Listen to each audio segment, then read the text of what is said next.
Ladies and gentlemen of the jury, thanks again for your attention to this case. We're going to break for the day. That means we're breaking for the weekend. Just to go over the schedule, you're going to have 3 days off. So you're going to have Saturday, Sunday, and Monday off. We're going to start back up on Tuesday, the 17th, if you can be here at 8:30. We will go from Tuesday through Friday of next week, and then we'll break for the weekend, and then we're going to come back on Monday, the 23rd. It's my understanding that everybody's okay to come back that Monday, the 23rd. And the clerk will get you any letter that you need for any employer or any other issue you need to deal with. So next week, Tuesday through Friday, and then the following week, Monday and Tuesday. We're going to have this done on Tuesday either way. Your summons only calls for up until that time. So we appreciate your efforts.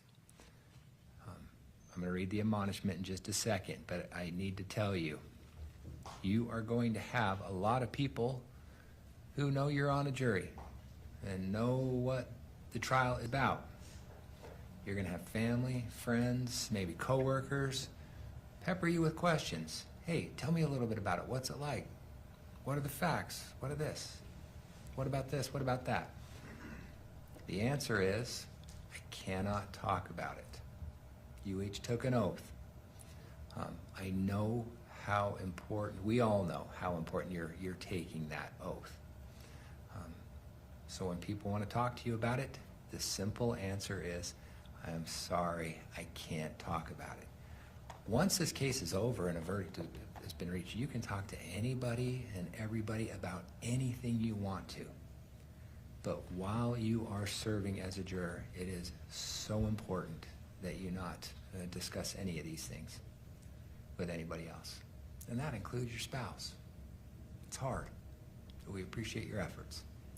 Before you go, you are admonished by the court that it is your duty not to converse among yourselves or to converse with any other person on any subject of the trial, and it is your duty not to form or express an opinion thereon until the case is finally submitted to you. This includes no individual research on the parties, attorneys, or claims.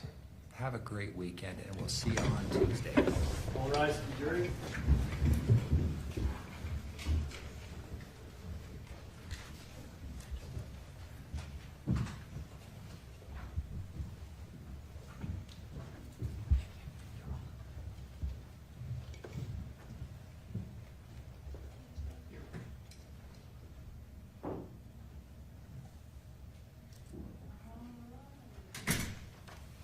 Please be seated.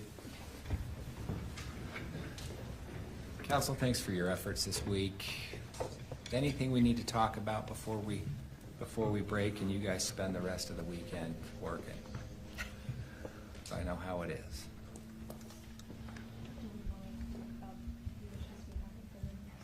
Oh, yeah. Do you want to address these exhibit issues? Have you guys reached an agreement? No. Okay, I have not listened. I haven't had a chance to listen to those yet, but I will. I would like to address those on Tuesday. Sorry. If Do at you all want a sort possible. of little preamble? Yes, What our please. position, so when you listen, you'll Yes, be informed. please. Well, I guess I go first because I'll be objecting. As you listen,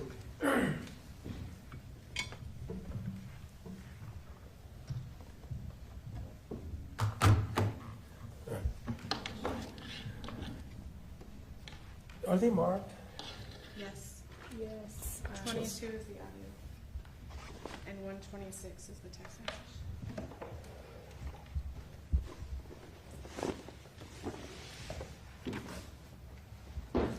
Let's address the text message first, if we could, please, Your Honor. Again, I know you haven't seen them. I've seen the text messages. I haven't heard the audio. Okay, but then we can address the text, and I can address my concerns. The text, which is State's Proposed Exhibit 126, is on the subject, as you have seen, of losing the IHC job, which was the subject of some pretrial litigation, and the ruling what you indicated, my understanding is, and I don't know if it got in the state's written order, but was that, and of course it's true, depending on the nature and state of the evidence in the case, when this is sought to be admitted, you would always, I would expect, entertain an objection. The state of this case, especially today, this is interesting because of what was addressed with Renee by the state in terms of losing the job, which is you or the state already got out of Renee that Meggan lost her job at IHC. Now it's it. This, I understand the reason for this, the state's desires, because this text message goes on more about the impact, according to Meggan, talking to Kacee, that event had on her. And now she feels the sky is falling. And I submit that that it is not, at this point, especially in the trial, very probative in terms of the fact that there's other evidence already in. That it happened. I get that the state's position is that it's in some form doesn't mean everything. This is stronger evidence. But this is not only, this text stream is not only about losing that IHC job. And what you did rule, for sure, is suggesting that she lost it by being fired or for fraudulent allegations would definitely be excluded. That's why they redacted the portion and put the word lost in. I lost my job. I submit that's when you, if you let them, if their jury's allowed to see the rest of it, it was a whole scene where, I mean, and nasty, and I told her, and she had that reputation. It was absolutely true. It makes it clear that she got fired. Now, So let's just back up a little bit. I don't, and I'm not making a ruling right now. I get it. I don't have a problem necessarily with I lost my job this Okay. morning. I do have somewhat of a problem with the next sentence. that, It was a whole scene where my blank is mean and nasty, and I told her she had that reputation. It was absolutely true.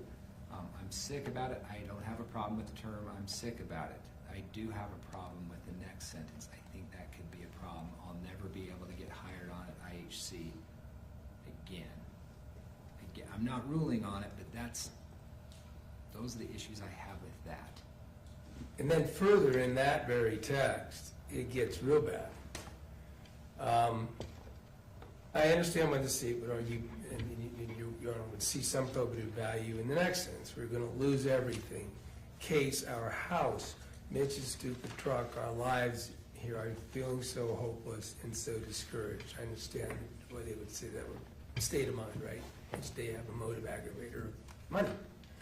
I guess the inference could be made, even though now there's been testimony that she continued to work full time. Then it gets just personal and outside of the IHC job, in my opinion, or at least possibly. It gets general. I'm so tired of giving my heart and soul and always being hurt so deeply I can't keep doing it. I submit that is just too possibly a generalized statement that does not have to do with being fired, even though it's in the same run-on text. I know you'll think about it. That's my position on that. The next paragraph is brutal. It is about her self-reflection and being extraordinarily hard on herself, including, I'm so ashamed I keep losing jobs, which actually turns out we would be forced to try to put on evidence that that's not the case. I don't know why she said it. And people keep hurting me. Wow, that's getting pretty character-ish. There must be something terribly wrong with me. We're going to let the jury say she said that about herself. I just can't keep doing it. I don't want to help people anymore. To let this frustrated outburst in, and it's just in one text, right? It has gone way beyond the fact that she lost a job, the fact the state wants in. I say it's under 403, I ask Your Honor to consider these sentences and redaction potentials under what probative value they have here. There's no evidence the defense is proposing to the contrary yet, and I will tell you there never will be, that she somehow had other means. Then, and of course, that she lost her job could be entered into evidence in 100 ways, including just asking the officer in the course of your investigation, you learned she lost a job at IHC, yes, what date was that? So that fact can get in. Then, talking about being blackballed from working at IHC goes back to a clear inference that there was wrongdoing involved in her firing. In my opinion, that's my position to the court and to the state. And I know the state doesn't agree. We worked hard on seeing what our positions are, Judge.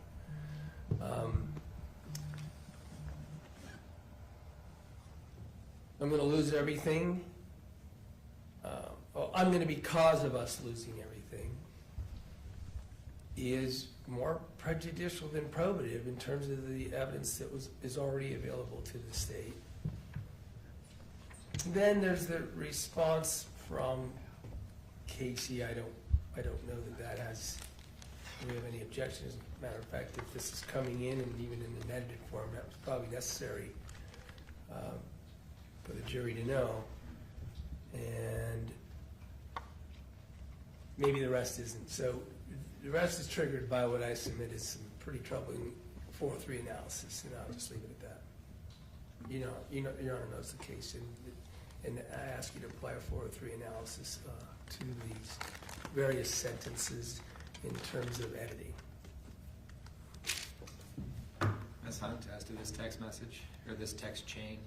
Yes, Judge, we've already, Your Honor has what the state proposed as the redacted version.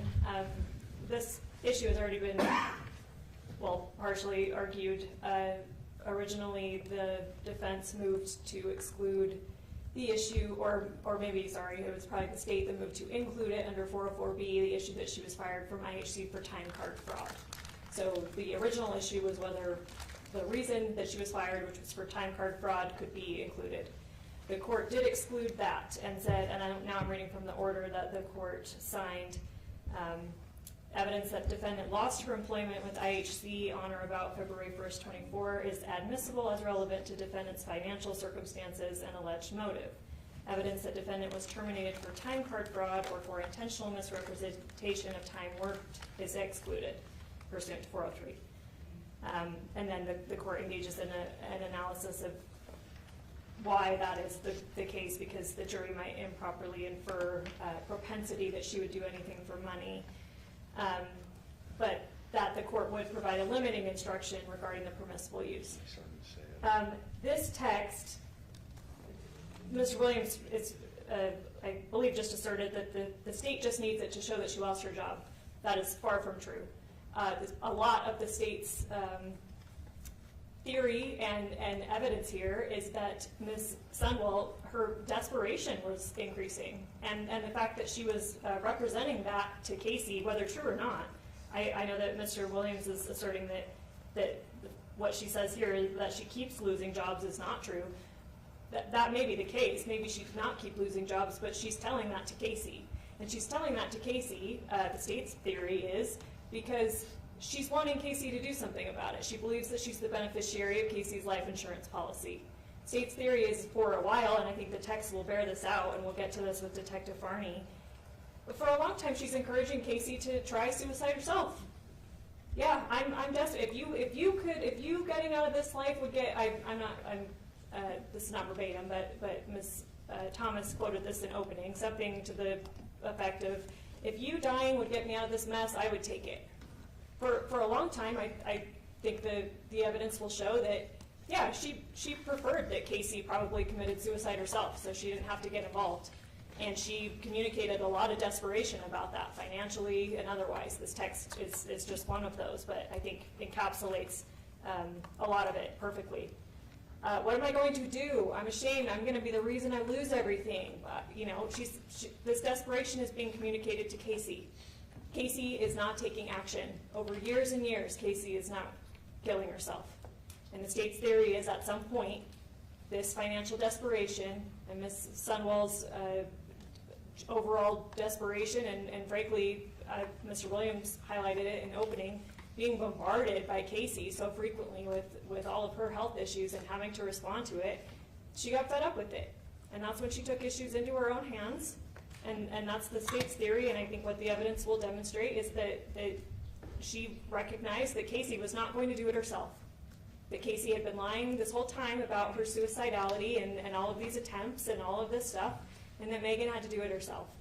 But this, especially how close in time it is, this is, what, January of 2024, she's communicating this desperation and this escalation. And the state agrees that the court's limited that the particular reason that she lost the job for time card fraud, yeah, we'll exclude that.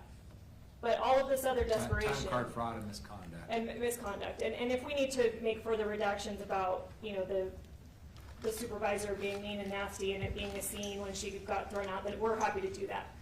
But all of this, what am I going to do? Our house, Mitch's stupid truck, our lives here, I'm feeling so hopeless and so discouraged. All of that is highly probative to the state's theory here and the financial motive that we need to demonstrate as the aggravator of murder here.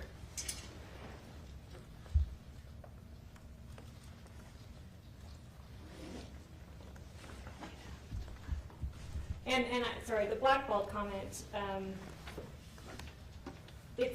I didn't include it in my proposed order that the court ended up signing, but I believe that in our previous discussion on this issue, I thought that the court had allowed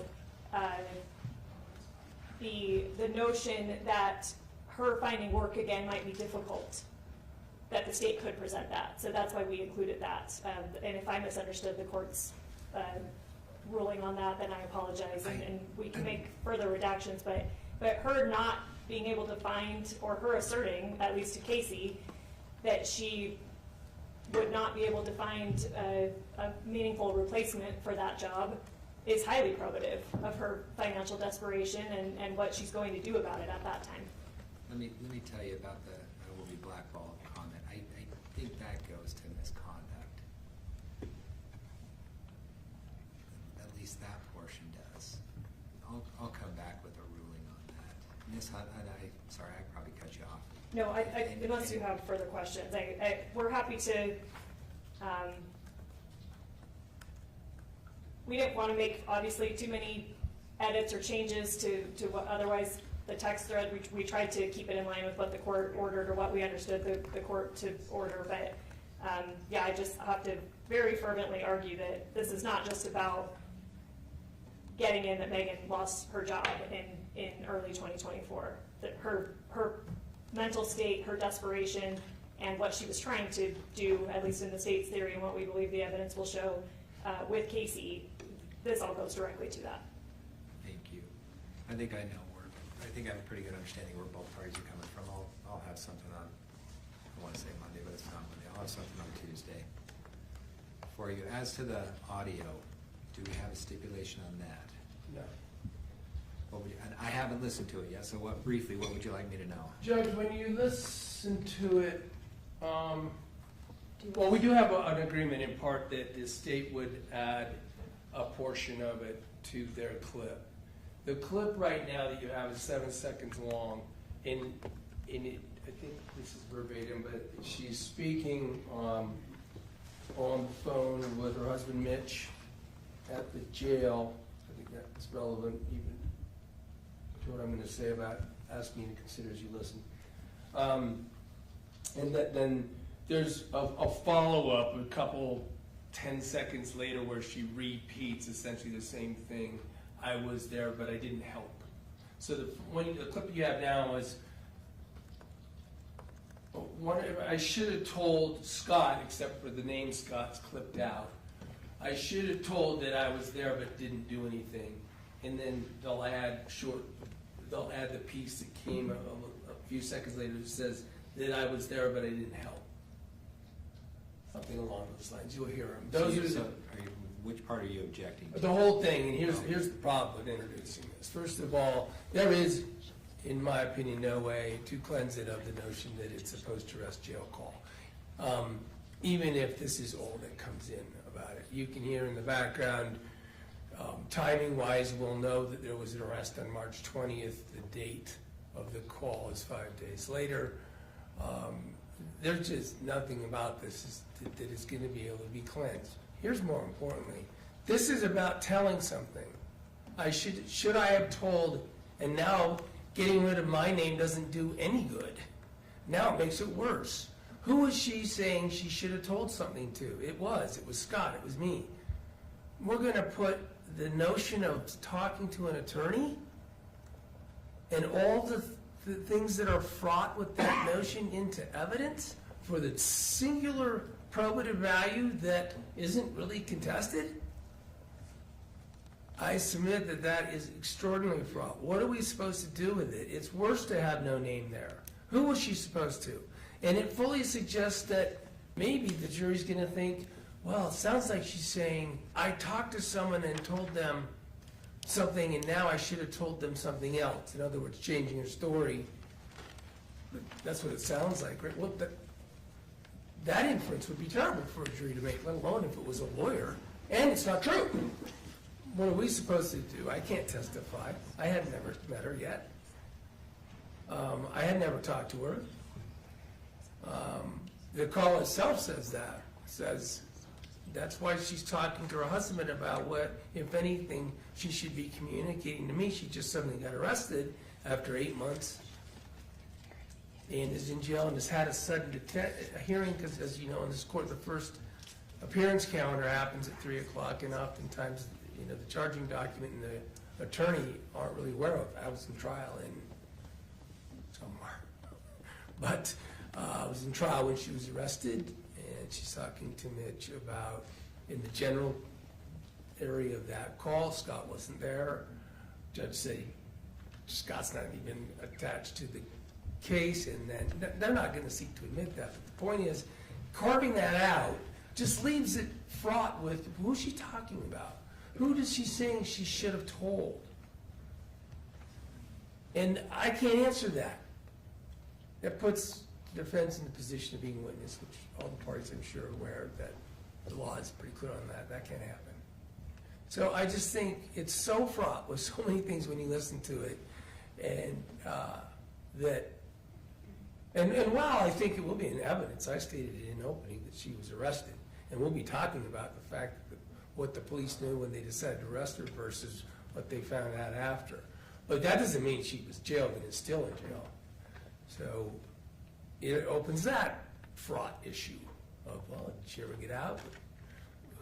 Why is she making a call from jail 5 days later and everything else? I've spoken too long. I think when you listen to it, you can listen to whether you think that my concerns about what it might make a jury wonder or think or be distracted, and all the 403 factors balanced against its probative value, admitting it is a problem. Otherwise, I don't know that the nature of the edited portion is, if you think it is otherwise admissible, then I don't have a problem with the edit. Ms. Hunt?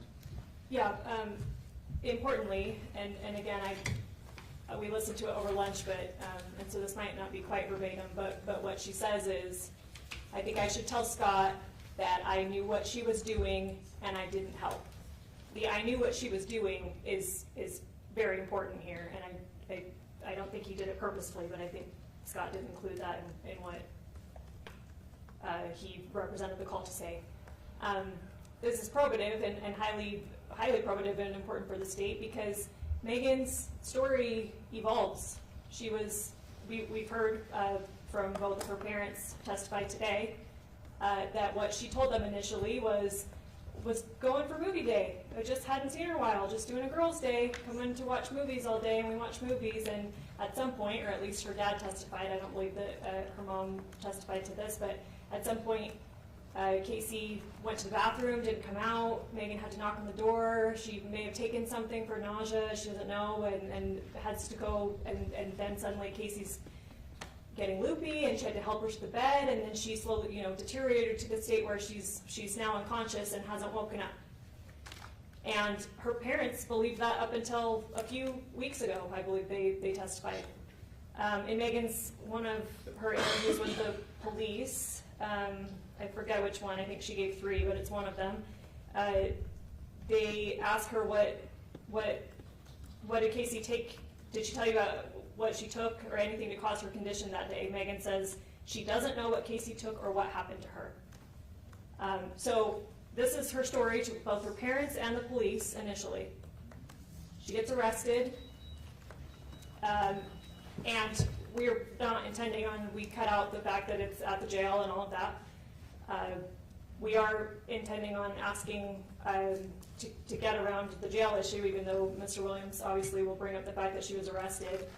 Obviously, it's important that she knew the call was being recorded, and so we'll just ask Detective Farney to lay that foundation. Is this under a situation that Meggan knew the call was being recorded, so we don't get into marital privilege issues or anything like that? But she then tells, because her story has to evolve now, because now she's aware that the police actually know more. They've seen her texts. They know about all of the suicide talk. So her story has to evolve. She's being backed into a corner here. And she said, I think I should tell Scott that I knew what she was doing and I didn't help her. Knew what she was doing in context. She knew that suicide was the goal here, or what they talked about the goal to be. So now it's changed from I have no idea what happened to I knew what she was doing and I didn't help her. And whether that remains her story, we don't know.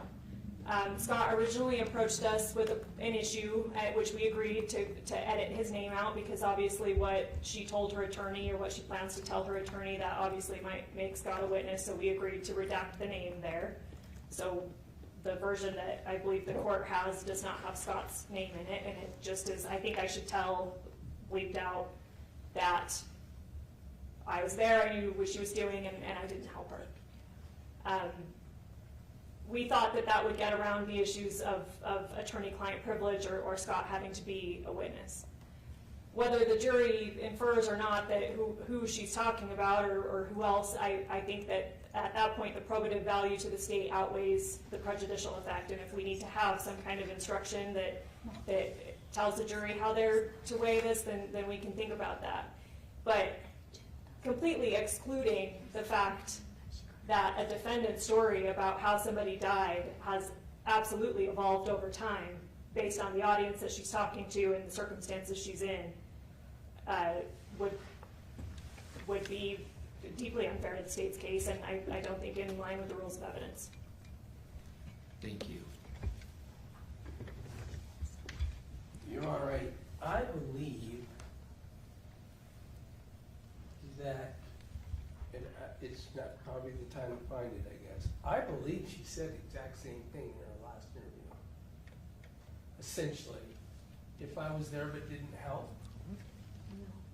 So I'll look for that, and if that's true, I'll email that portion of the transcript to the court. My point would be that now it's duplicative.